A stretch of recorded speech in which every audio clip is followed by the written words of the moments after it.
Viewer AT68 suggested I discuss putting together meals other than costly prepackaged freeze-dried meals.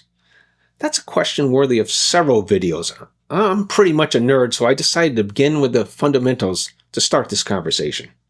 AT68 calls these meals costly. But how costly are freeze-dried meals really? I assume they're talking about the big hiking food manufacturers' meals.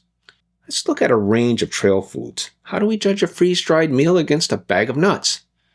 It's useful to look at two budgets, weight and price. I've settled on kilograms for the weight discussion and US dollars for cost. My apologies to viewers outside the US. I suspect that no matter what currency you use, the proportions will be similar. Weight is important because on a long trip, food is one of the largest proportions of what you carry. I'm not counting packaging, that's a whole other level of complexity, but it really doesn't change things much. The key question for backpackers comes down to this. How many calories does the food contain?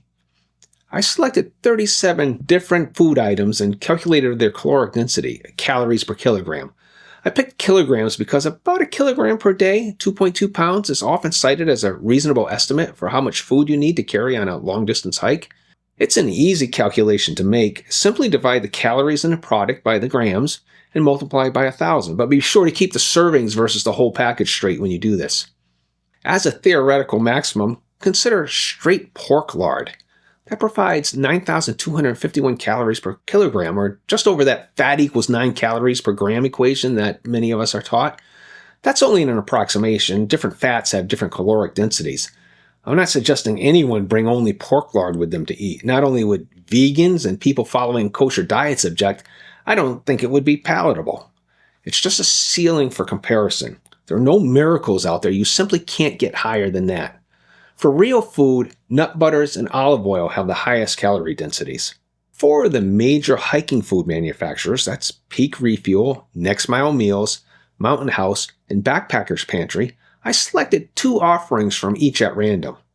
Realistically, our trail food will be a mix of different products, so we don't have to entirely eliminate a food we like just because it's less calorie dense. It's useful to look at the overall weight we're carrying. Those prepackaged items do reasonably well by this criteria. The lowest was just under 4,000 calories per kilogram, and that's often cited as the caloric daily need for a basic hike. Individual needs vary, so this figure is not always appropriate. We see the top performers are olive oil, Brazil nuts, almond butter, mixed nuts, and peanut butter. These are all fat-laden, which should come as no surprise. Still doing well is the Peak Refuel beef stroganoff. It's the highest density of the prepackaged meals. I think the lesson here are the items at the bottom of the list. Macaroni and cheese, rice mixes, Spam, Idaho and potato mix, Velveeta cheese, and those tuna packets that seem omnipresent on the trail are all the least calorie dense. That doesn't mean you shouldn't bring them, just that you will pay a weight premium, but for variety and micronutrients it may be worth it to you. I tossed in Dinty Moore beef stew because I saw a hiker heating some up once. Despite all the lumberjacks who depend on it according to their ads, it doesn't really pack much of a punch. It's 7.5 times heavier for the same calories as peanut butter. The obvious problem is it's not dehydrated, so you carry the water weight with you.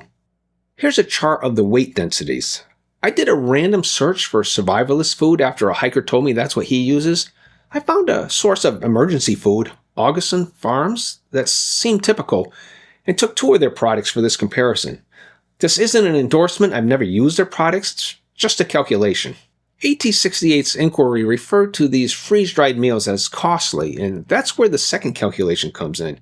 Calories per dollar. Prices range quite a bit, so I selected what seemed representative for things like peanut butter and extra virgin olive oil. For the freeze-dried meals, I used the prices given on the manufacturer's websites. Here we see a different story. At around 900 calories per US dollar, peanut butter moves to the top of the list. Pork lard is still higher at nearly 2,000 calories per dollar, but again, that's a theoretical limit, not something practical. Ramen and instant rice notably also moved way up on the list. Here's the telling part. All the dehydrated meals move to the bottom of the list. On a per-calorie basis, they are the most expensive items, ranging from 14 to 30 times as expensive as peanut butter. I'm sure there are other products from these manufacturers that might do a little better, but they're all in that range. Think about it. At 60 calories per dollar, a 4,000 calorie day would cost $66. 4,000 calories from peanut butter costs about $4.50. That doesn't mean you should never use these dehydrated meals. They're good for an occasional treat. For shorter trips, I rely on them and I eat the cost. This chart shows the cost per 4,000 calories for the various products. Of course, you wouldn't actually buy or pack all one product to meet your caloric needs, but this gives you a look at the relative costs of each. These meals also have pitifully low total calorie counts. 590 calories for a hiker's dinner? Some of them advertise that as 2 servings. Every hiker knows that's just an appetizer. As for those Augustin Farms emergency supplies, I'll have to look into the products more closely. They're not specifically made for trail use, and their 1-week emergency ration is sparse by hiking standards.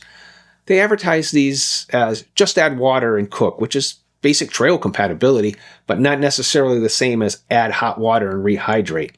At 314 calories per dollar, that's 1/10 the cost of the specialty hiker foods and solidly in the upper half. I may try the 1-week emergency kit, also known as 3 days of hiking, in the spring and report back.